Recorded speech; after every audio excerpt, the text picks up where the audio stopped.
اعوذ باللہ من الشیطان الرجیم بسم اللہ الرحمن الرحیم۔ قالا فرمایا یا آدم اے آدم انبئہم بتا دے انہیں باسمائہم تمام اشیاء کے نام۔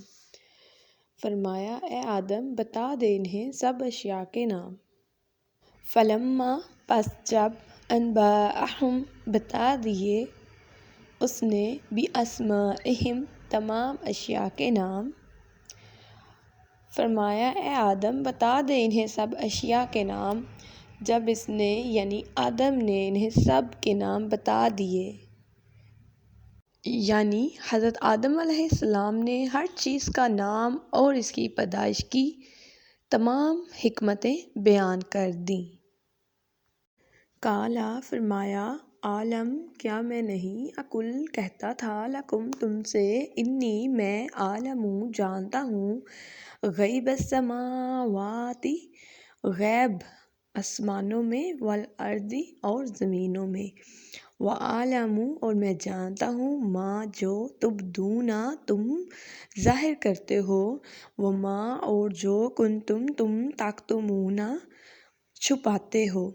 فرمایا میں نہ کہتا تھا کہ میں جانتا ہوں آسمانوں اور زمین کی سب چھپی چیزیں اور میں جانتا ہوں جو کچھ تم ظاہر کرتے ہو اور جو کچھ تم چھپاتے ہو۔ ملائکہ نے جو بات ظاہر کی تھی وہ یہ تھی کہ انسان فساد انگیزی اور خون ریزی کرے گا، اور جو بات چھپائی تھی وہ یہ تھی کہ مستحق خلافت وہ خود ہیں، یعنی خلافت کے مستحق فرشتے خود ہیں، اور اللہ تعالیٰ ان سے افضل و اعلیٰ کوئی مخلوق پیدا نہ فرمائے گا۔ مسئلہ اس آیت سے معلوم ہوا کہ انسان شریف ہے اور علم کی فضیلت بھی ثابت ہوئی ہے، اور یہ بھی کہ اللہ تعالیٰ کی طرف تعلیم کی نسبت کرنا صحیح ہے اگرچہ اس کو معلم نہ کہا جائے، یعنی اللہ کو معلم نہ کہا جائے، کیونکہ معلم تو پیشہ ور تعلیم دینے والے کو کہا جاتا ہے۔ مسئلہ اس سے معلوم ہوا کہ جملہ لغات اور کل زبانیں اللہ تعالیٰ کی طرف سے ہیں۔ مسئلہ اس سے یہ بھی ثابت ہوا کہ ملائکہ کے علوم و کمالات میں زیادتی ہوتی ہے، یعنی زیادتی ہو سکتی ہے۔ وَإِذْ اور جب قُلْنَا کہا ہم نے لِلْمَلَائِکَةِ فرشتوں سے اسجدوا کہ سجدہ کریں لِآدَمَ آدم کو، فسجدوا تو پس سجدہ کیا سب نے الا مگر ابلیس سوائے ابلیس کے، ابا واستکبرا کہ منکر ہوا اور غرور کیا، وکانا اور ہو گیا من الکافرین کافروں میں سے۔ اور یاد کرو جب ہم نے فرشتوں کو حکم دیا کہ آدم کو سجدہ کرو تو سب نے سجدہ کیا سوائے ابلیس کے کہ منکر ہوا اور غرور کیا اور کافر ہو گیا۔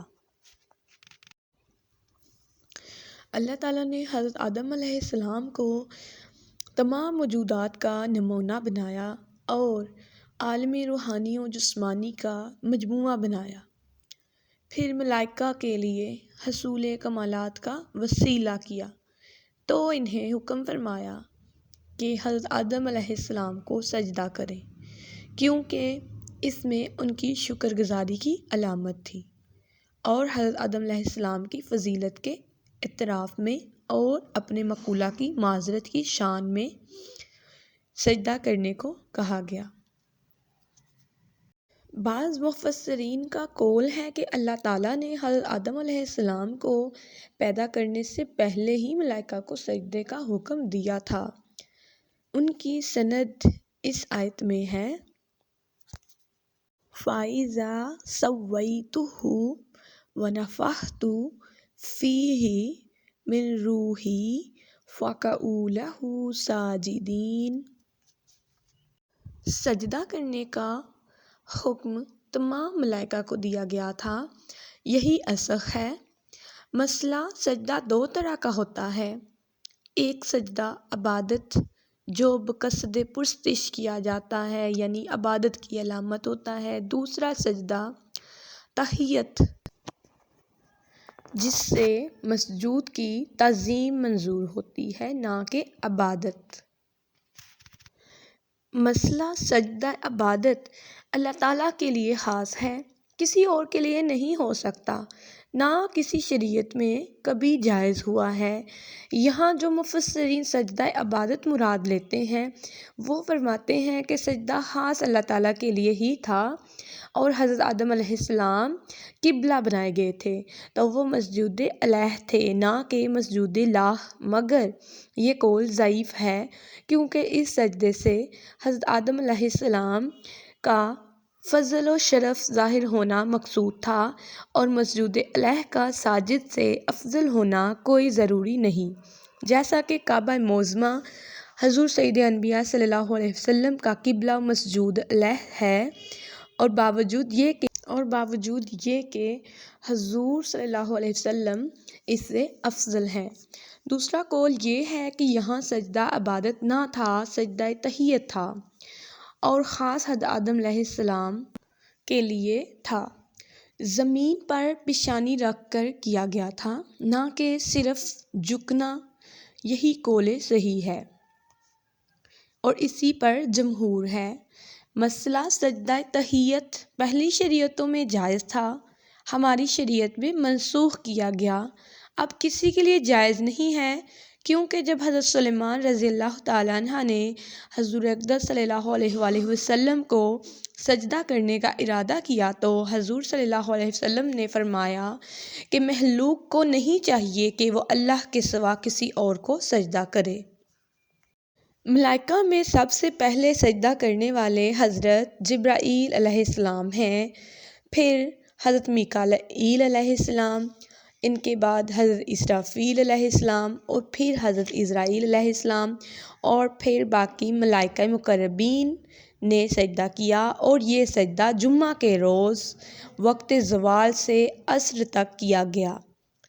ایک قول یہ بھی ہے کہ ملائکہ مقربین 100 برس تک سجدے میں رہے، اور ایک قول یہ ہے کہ 500 برس سجدے میں رہے۔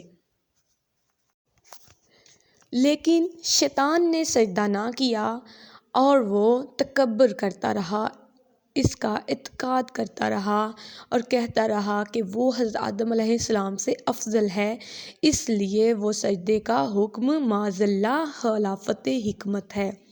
اس اعتقاد باطل سے وہ کافر ہو گیا تھا۔ مسئلہ آیت میں دلالت ہے کہ حضرت آدم علیہ السلام فرشتوں سے افضل ہیں کہ ان سے انہیں سجدہ کرایا گیا تھا۔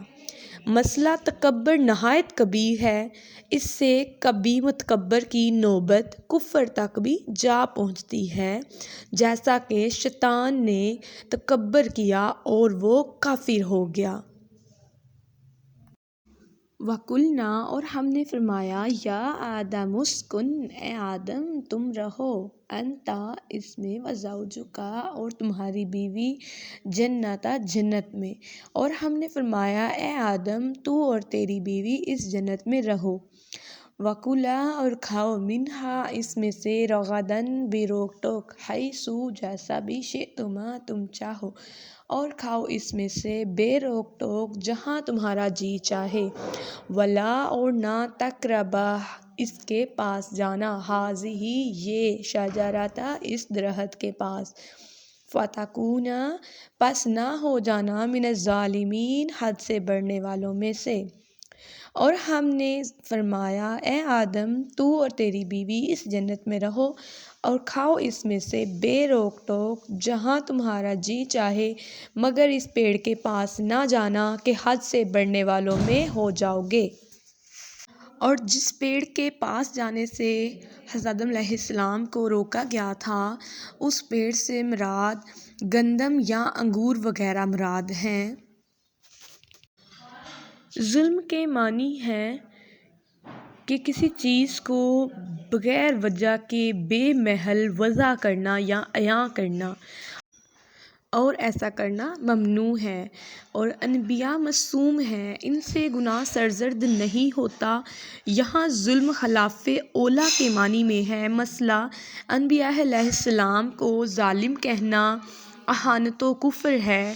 جو ایسا کہے، جو انبیاء کو ظالم کہے، وہ کافر ہو جائے گا۔ اللہ تعالیٰ تو مولا ہے، مالک ہے، جو چاہے اللہ تعالیٰ ان کو فرمائے، ان کو کہے، اس میں ان کی عزت ہے۔ دوسرے کی کیا مجال کہ خلاف ادب کلمہ زبان پر لائے اور اللہ تعالیٰ کے کہے ہوئے الفاظ کو اپنی جرات کے لیے سند بنائے۔ ہمیں انبیاء کی تعظیم و توقیر اور ادب و اطاعت کا حکم فرمایا گیا ہے، تو پس ہم پر یہی لازم ہے۔